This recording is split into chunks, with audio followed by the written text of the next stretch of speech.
It is nothing but little segments of potential poisoned with just a little bit of manure. Just throw it in there. If I'm in a sled and things are trying to kill me, I'm going to pull that flute out. I have a lot of problems with this show. Welcome to The Right Advice. I'm Randy. And I'm Amber. And today we're discussing episode 7 of Willow, the series on Disney+.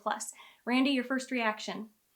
Okay, so my first reaction is I think that I'm going to get a lot of blowback from our viewers who may disagree with me.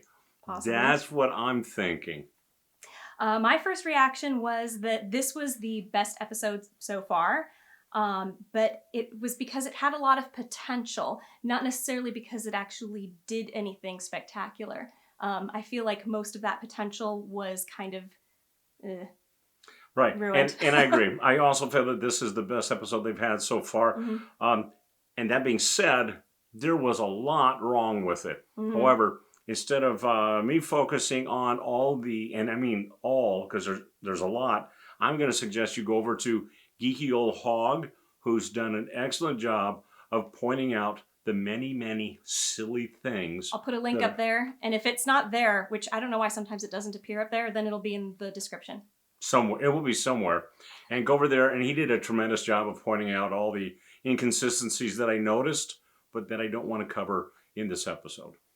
Yeah, for me, I feel like usually in this show you see a lot of stupid teen drama and stupid banter that is interrupted by things that are potentially very interesting. But this episode was a lot of stuff that was potentially very interesting, occasionally interrupted by stupid teen drama, and it was hard for me personally to really enjoy because I felt like everything that I wanted to enjoy was spoiled so soon after it was started that, your opinion will be, I think, a little higher than mine. So okay. I'll be giving the negs in this. Let's go with what you liked about the show. All right, about the episode. So this episode did a lot of great character development. Mm-hmm. It moved not Borman, but almost all the other characters. And not Jade, because we really don't see much in the way of development. But we see character development for pretty much everyone else. So we see their story moving forward. We see character arcs being explored.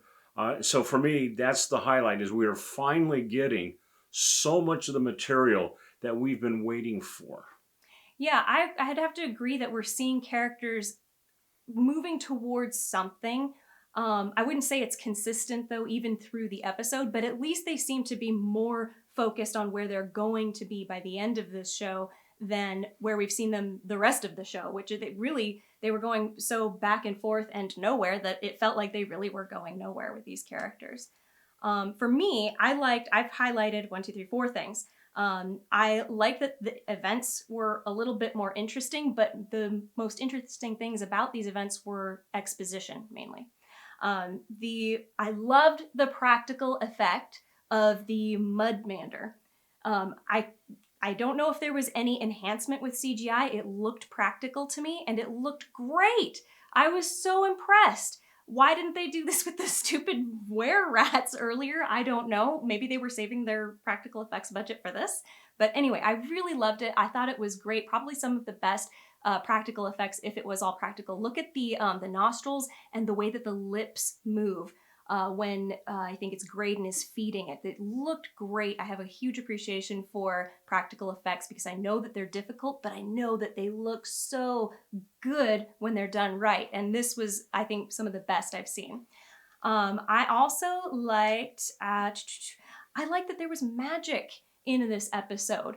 This is a fantasy show where we have seen very little actual magic, and there were spells being cast left and right, so I was really, really happy to see that. There was a plethora of magic. There was a plethora.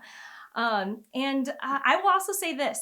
So the thing that I liked before, where I felt like more interesting things were happening, but they were exposition, I actually really enjoyed some of the exposition.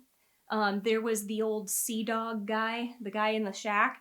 He was telling a story about how he's a paladin, and that he and 3 others went on a mission from Kashmir to rescue the princess who was kidnapped, and that he was in love with the princess, and then he and his two pals got lost on the Shattered Sea, went mad, and then turned on each other. And now, I guess their mission to save the princess was over. And the princess had been engaged to somebody. I don't know. Either way, it doesn't matter. But then we got exposition from the girl in the Immemorial City. Let me go back on the paladin for a moment. Okay, go ahead. So remember what you were thinking. Yeah. I mean, so I know that we complain on this, that they have so much. Let's tell us the story instead of showing us the story. And as a good writer, one of the first things you should learn is show, don't tell. However, there are times when exposition is appropriate. And this scene with the old man shows us the proper way to do it. Yeah. So we have him as a narrator. He's interesting. He has inflection. He's, he feels alive. He doesn't feel wooden. He feels like a real character. And he's telling us the story, and the story is told in a way that it is interesting. It pulls us along. We want to find out where he's going with it, right? And he definitely has a voice. So he sounds different. I mean, we could tell, if you close your eyes, I don't know, you have someone else, cast member, do those lines, if they could act, you're like, I know that character. That is the old man in the shack, right? Yeah. So those are the ways to properly do this kind of stuff. And so kudos for that. Yeah, and I don't know if that was on the part of the actor or the director, but it was done well enough that I thought he was a unique enough character. I didn't think that he did much in the present other than the storytelling that he was doing that was interesting, because he immediately dies, or we don't see him anymore. I think it's assumed that he dies. But anyway, so another thing that he mentioned was that there was this other mission he had gone on where they were looking for a pond or a fountain or something where you drink the water and it grants you, and then he got cut off in his lack of memory. So I liked that bit of exposition tied into Prince Eric in the Immemorial City. So he meets this girl who still has no name, but she's clearly the princess who was being referred to in the old Sea Dogs story, because she went missing, and later we hear her telling how, there was this blood, the worm, the cult of the worm, or the circle of the worm. They were a blood cult doing magic, and they kidnapped the princess from the ivory tower and whisked her away. And she mentioned the circle of paladins in Kashmir. So I mean, it's obvious she's the princess, because then she says, "Oh, and I'm the princess, by the way." She's the princess that this old man was in love with and going to rescue. So I liked that there was that tie-in across. It's a little bit of a shame that it had to happen in the same episode. It would have been more intriguing, I think, if this information was given to us from the Sea Dog earlier, maybe in a previous episode, because then we would be piecing this together across episodes rather than, here's part A of your equation. Oh, and here's part B 5 minutes later. And I think that the well or the pond that grants you a wish if you drink from it, or grants you something if you drink from it, I think it's the same fountain or pond or whatever it is that Eric's been drinking out of. So all of that got tied together, and I thought, yay, we're seeing some setup and some payoff. Like, there's some weaving of story and action happening here, which I really appreciate. So I liked that. Sorry if I hijacked that section of the I liked, but I was surprised to like something so much. So do we want to move on to stuff that we disliked, or did you have more? I mean, I could go on and on about it, but we don't want to focus too much. That would lead me to the thing that I liked the least about this episode. Okay, go ahead. Which is this series doesn't really know how to pace out a story. And by that I mean, so we have events. Okay, let's do the magic dueling, right? The magic training sequence, which I loved. It was good. Magic flying back and forth, like you said, right?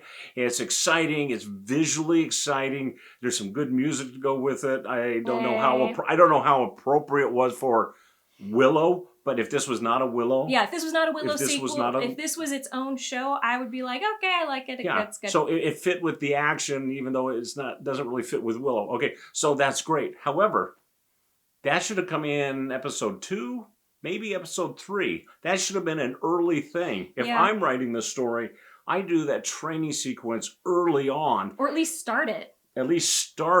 So that I can develop it over several episodes. So at a certain point, I mean, we see her get frustrated, and I know she's been training, but those early training things were really really boring, right? And this one was more exciting. Yeah.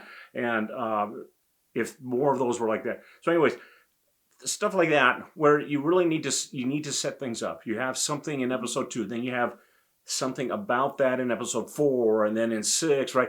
And it gradually builds up until you get the payoff. So this episode 7 feels like the payoff, right? And it's the right time for it, because episode 8, which will be the end of the season, needs to be the climax. Yeah. It needs to be conclusion. So it needs to build up. So this is the right spot for it.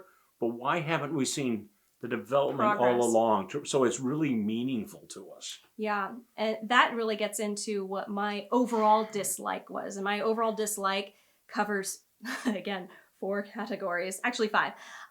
But I disliked that there seems to be no pre-planning involved, or it seems like there was very little pre-planning involved in shooting this. I think we talked about it before, how there should have been a script supervisor.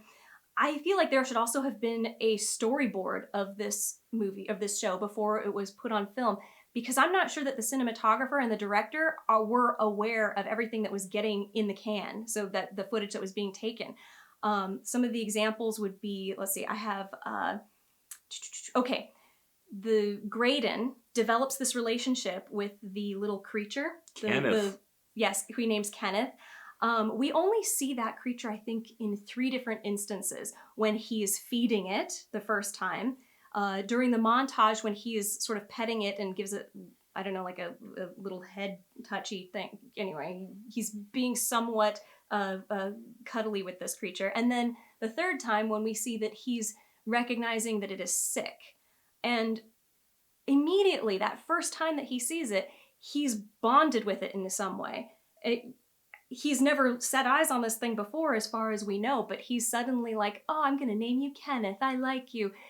We could have had moments where the camera, again, shows him, Graydon, noticing this creature doing something interesting, something that intrigues him and pulls him towards the creature, makes him want to meet this creature, to pet it, to just a bond being developed. And then later, when it gets sick, it's like suddenly sick. So it would have been nice to have seen during that montage, maybe, that he tries to feed it and we see it not eat, and that would have been like a 5-second clip of he tries to give it food and it just doesn't take it. And we see Graydon kind of getting a little concerned about it before we suddenly go, oh, it's so sick. And then the next time it's been set free because it was dying. So that sort of thing happens so many times with every character and what they're doing. And this was just the best example in this particular episode that I could think of. I could go into, I have pages and pages. But she's of only notes. allowed one, so. So that's the one thing that I'm going to do on that thing. So before I go into other stuff that I disliked, more that you were upset with. Well, I mean, it's the same thing. And so for me, I think the relationship with Kenneth and Graydon possibly is the most interesting relationship that any characters have in the series, right? Because it's the most unique so far. It's the most unique. Mm-hmm. And Kenneth is a major archetype in stories for youth and children. And so in that archetype, and if you look at The Last Airbender, I don't know, there's a big silent animal Appa. thing. Appa, okay? And the kids love that. And E.T. And E.T. And why? Because that represents the children. Because the children often feel that they don't have a voice in something. And then you give this creature, Kenneth, big eyes, big lovable eyes, right? And no voice. And it draws children in. And so that's smart. But you want to develop it early in that episode. Hopefully a couple of episodes arc. I mean, ideally, right? Yeah. And you get that relationship and you really build it out. And that could have been so rich. In my hands, I had been able to write that out and people would love it. And it would be a very memorable part of this story.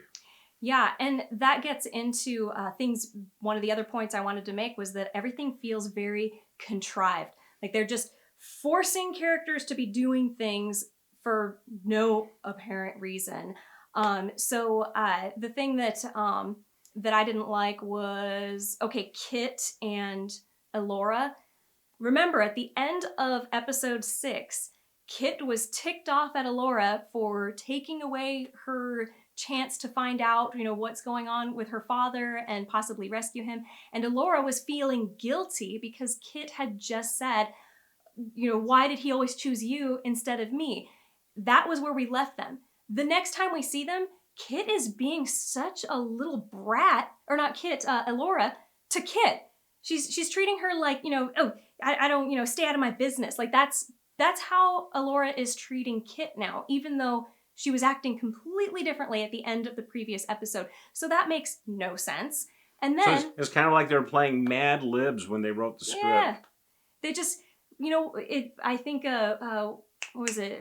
Geeky Old Hog mentioned it, and he's so right, is that they just wanted a scene to happen. I think he was commenting how he said that this feels like it was made for the TikTok generation, 5-minute segments or less.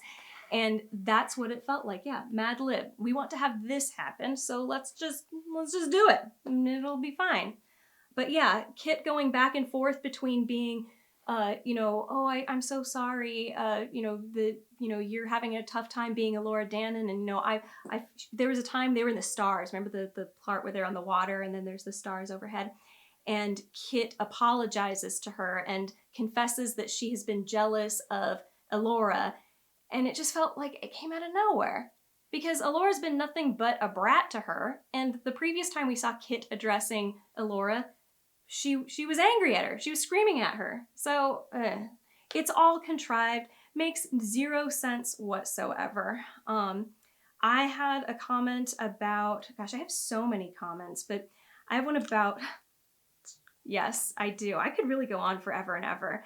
I've got, stuff about how characters randomly know things for no apparent reason. And what was with Borman saying... No. You know what? They read the script. I can totally understand why they know what's going on. Like, how did Borman just randomly come out with, oh yeah, the animal, the mudmander needs to...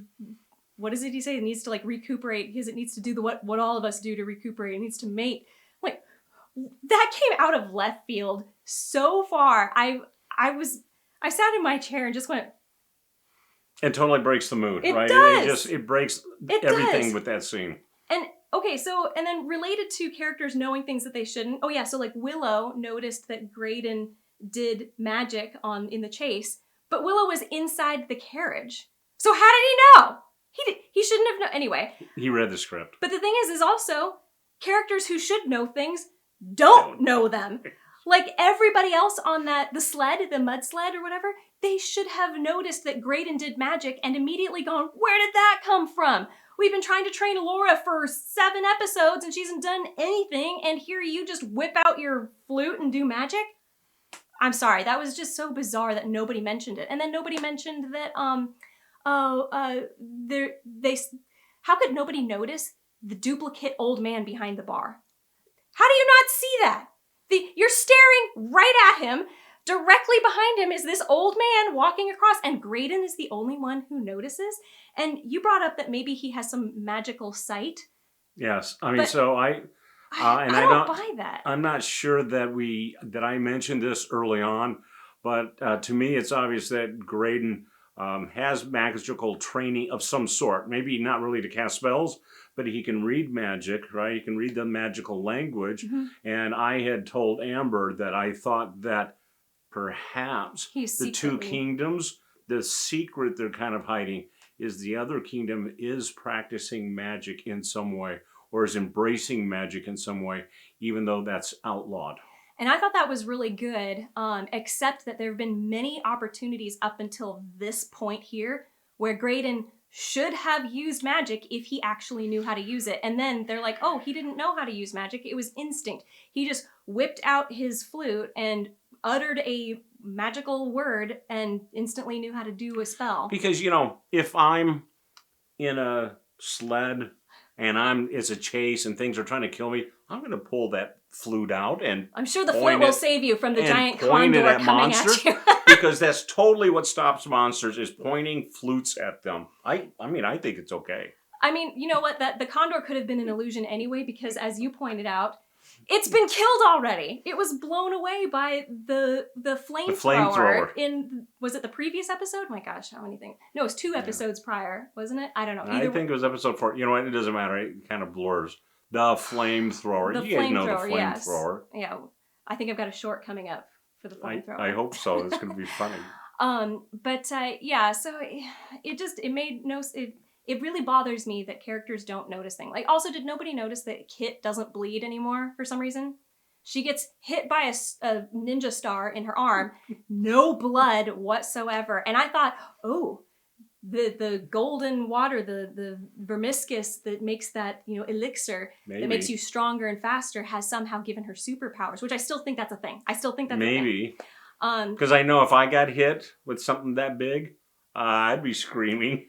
Yeah, I mean, she does scream, like, very comedically. I would be continually screaming, get it out.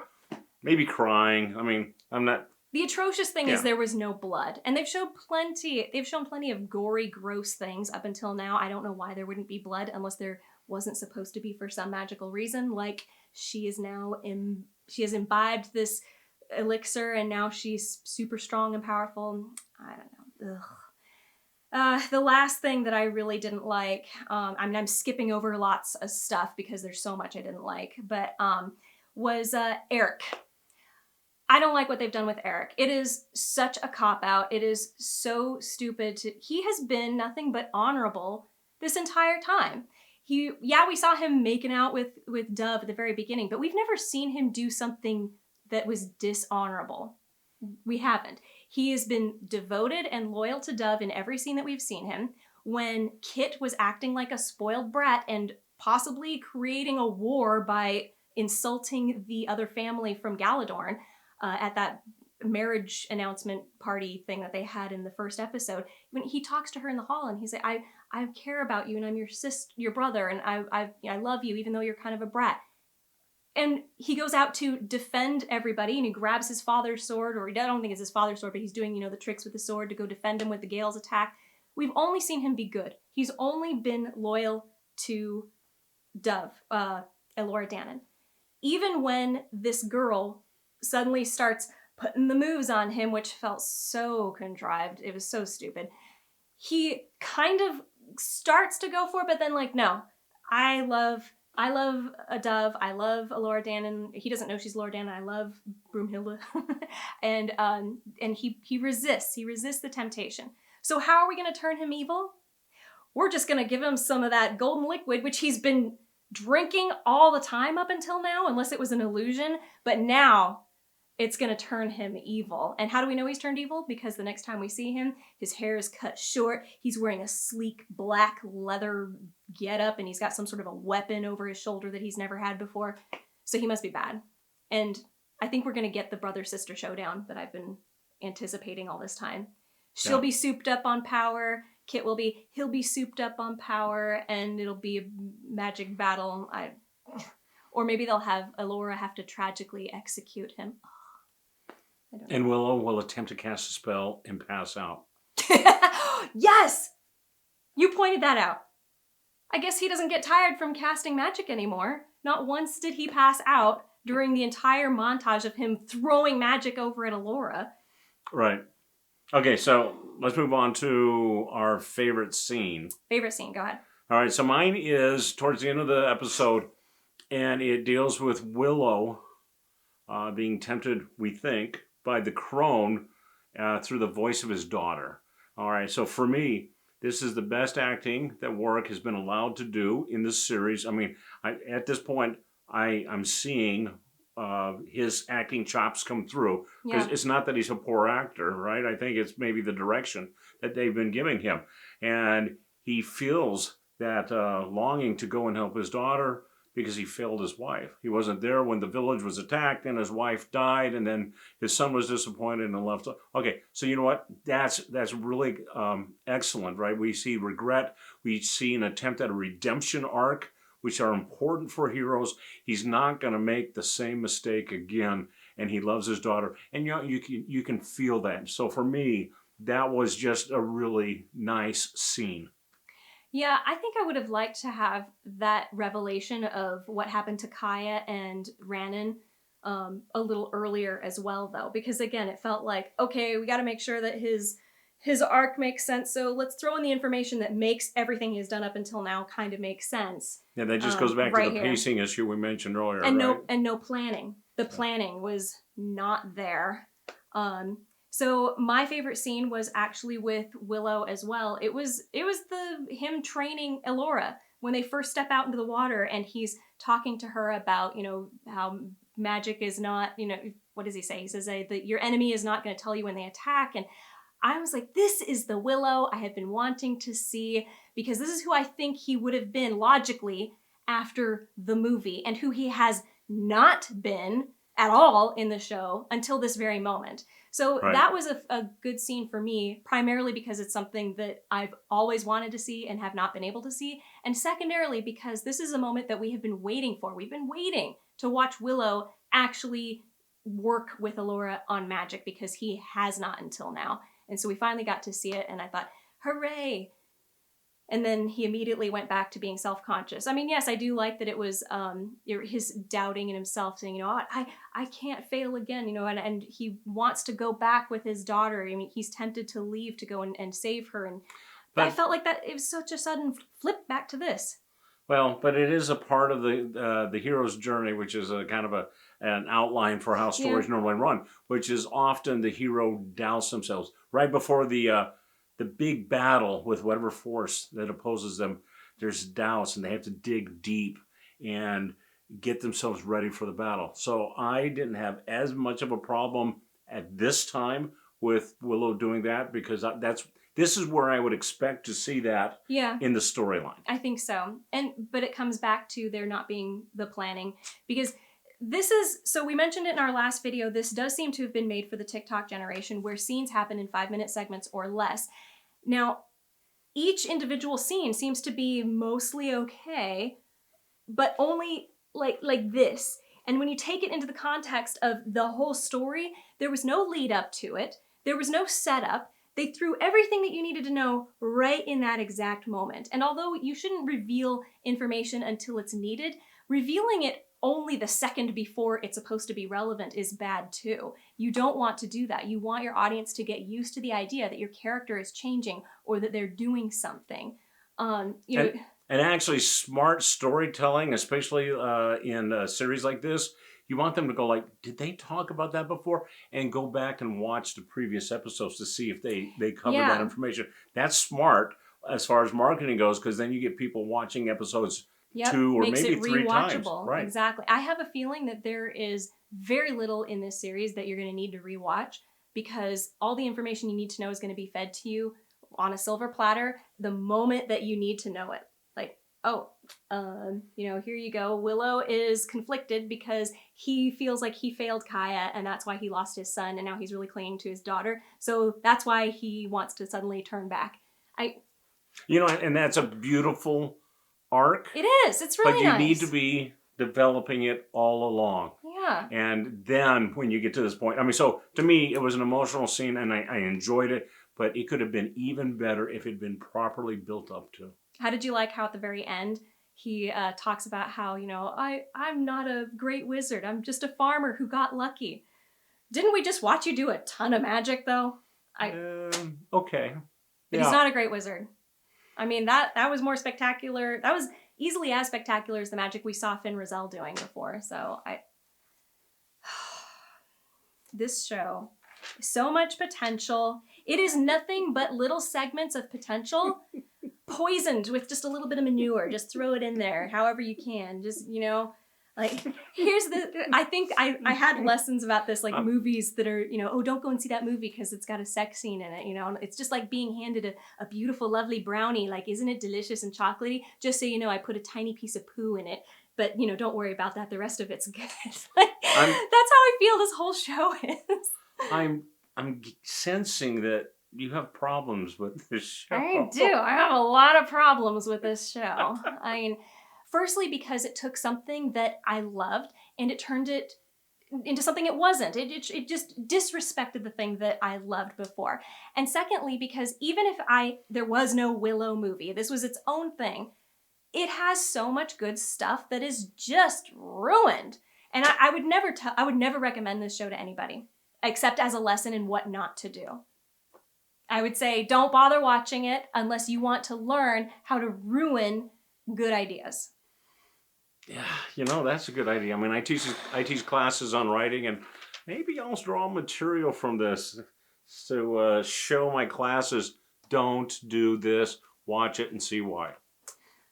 Thanks for the suggestion. That's good. I think I'm gonna. I mean, I don't want to watch it again. I've seen it enough, but I'll certainly keep it in mind anytime I'm doing my own writing. Going, I better not do what they did here, where I've got a character who's so obnoxious that when she gets slapped, I'm sitting there cheering like, yes, that's what she deserves. And I'm a girl, so I can say that. Slap the hell out of that girl. She needed it. Okay, how about our ratings? Okay, so the last episode, I said I want to give it a 4 or a 5. I have to say the last episode was a 4. It was not a 5 for me. But this episode is a 5. I would say a 5. I would have given it a 6 if it wasn't so inconsistent and didn't have things that were just thrown in there, like, like Eric suddenly being so starved of water that he needed to, I'll do whatever you say. When we saw you last, you looked fine. You were making out with this girl and then quickly ran away. So why is the next time we're seeing you, you're at death's door saying, I'll do whatever you want. Give me your evil liquid. Oh my gosh. If it wasn't for things like that, it would have gotten a 6. But because it had that, it's a 5 at best. The best episode of this show gets 50%, still a failing grade in my book. Sorry, I'm very angry. Okay, so I think the highest score I've given so far is a 7. I'm not sure I'd give it an 8. So let me give it a 7.5 because it definitely is better than any other episode. Mm-hmm. And you know what? I'm just going to and get all the viewers annoyed, and I'm going to give it an 8 because there are so many scenes that I would watch again because they were good. They had some good storytelling in there. They followed some, in 5-minute chunks. They had some good storytelling there. I would watch the montage, the Willow montage. Just because I love Warwick Davis, and I know he's a talented actor, and he did great. He was so fun as this confident wizard teaching the kid. Like he was hilarious. And then later he was struck by this guilt of not being there for his daughter. Oh yeah, he's shown. He really shone in this episode. Yeah. Good on you, Warwick. I never lost faith. Just in case you're watching this, I've always known you're a good actor, and I know what your game is. I know that earlier in the season you were just being the kid in the spelling bee who doesn't want to be there because he knows that this spelling bee is BS. So I'm just going to spell this word so obviously wrong so I can just get out of here, Cat, K-A-T, I'm out of here. So I know why you were doing it, Warwick, and good on you for giving us a little taste of what you really are capable of because we saw it here in this episode. Okay, predictions. Oh, I have one, but it's not really a prediction so much as it is a bit of a prediction. The Chimerian cuirass. It has to go to somebody. Otherwise, right. It was the Chekhov's gun that never went off, right? Correct. So I think it could be on one of two people. It's supposed to go to someone with a pure heart or good intent, something like this. Somebody who's truly good. Borman is not it. We won't even get into how he was waiting for the right epic moment to put this on and test it out, and then he decided to try it on while no one was around. But he's not it. He's not the one who can activate the cuirass with the Lux Arcana. So there's only two other people. It could be Eric, because as we have described, he's the only one who has been truly good through this whole series so far, even though we haven't really seen him do anything. But there is another person who's been mostly good. Actually, there's two, but one more than the other. I would say Graydon has kind of been good, but he's been also pretty obnoxious, and we know that he wasn't exactly honest or heroic in his reasons for coming on this journey. Jade. If Jade is not the one to pick up the cuirass and be the one who uses it, her purpose in this whole journey has been side story. Not even subplot, side story. Love interest side story. Because she's really contributed very little. And that's a shame because I love the warrior character. And when you have the fellowship getting together and there's the one who's super tough and straight-laced, and that would be great. but she's not proven herself to be of much worth in this plot to rescue Eric. Not, at least no more worthy than Borman, who's just as good a fighter as she is, apparently. So anyway, there you go. My prediction is it's going to be either Eric or Jade. And if it's not, if it ends up being Kit, that's the end. That's the end of this. That would be a horrible choice. All right. What about a Laura Dannett? No, because she's already acting like such a punk in this whole episode. She has been, and you know what? It's been happening. Remember how disrespectful she was to Willow when he was trying to teach her, or when he was just trying to show her to have some respect for the wand. That's Sherlindria's wand. She goes, "Ugh, you're such a dad." It's so annoying. Sorry. Okay, so my prediction isn't actually a prediction because I don't really think they're going to do this.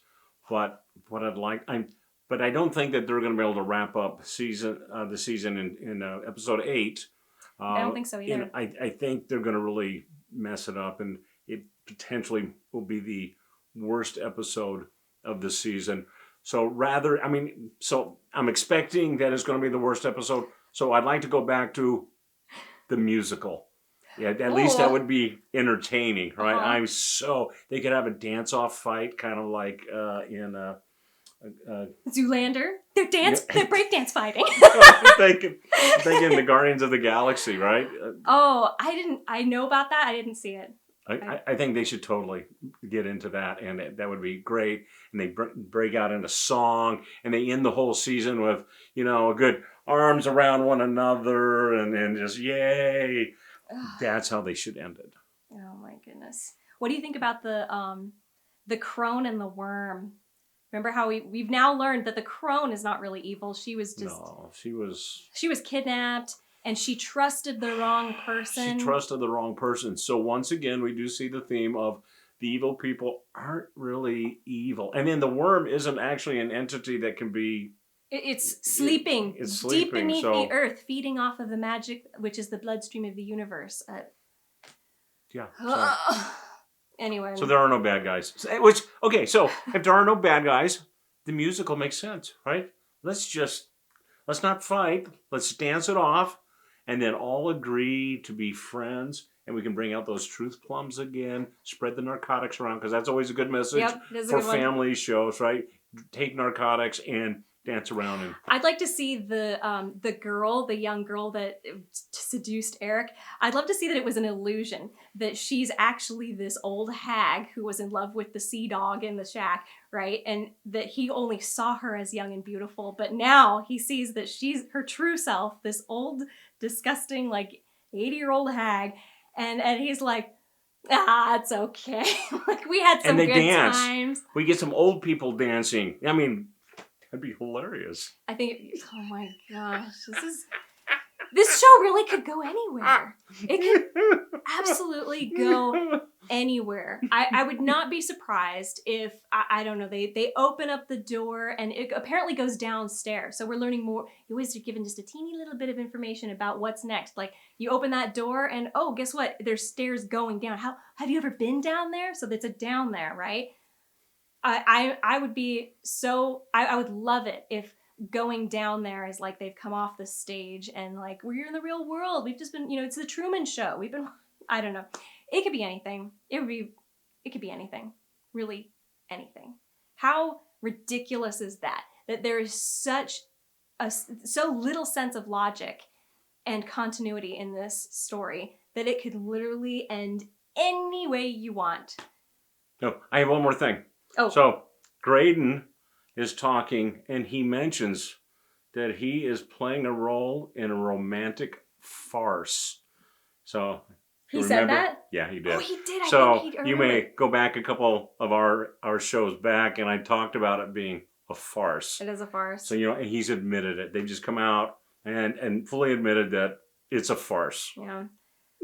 Oh my gosh, it's so weird. This is might be the weirdest show I've ever seen, because I think they're trying to tell us to take it seriously. But everything that they're doing says don't take it seriously. Anyway, are we done? I'm done. I'm done. Oh my gosh, please let this last one be the end, although I know it's not. It's going to be a cliffhanger, and we're going to have to find out what happens with the worm. Oh no. Season 2. I will be stunned if there's a season 2. If I will be, there will be some serious allegations of nepotism or something going on, because how could this possibly get a season 2? How? I don't know anybody who has seen it that has enjoyed it and said, yeah, I want to see more. Mostly they're just going, what? I want a season 2. Just so we can do this again? Well, yeah, I mean, so I'm actually hoping for another bad season and everything. So that maybe I'm not the person to really listen to on it, but I am totally looking forward to season 2. I have nothing to say to that. And if you're silenced, then I guess it's a good time to say goodbye. So long. Later.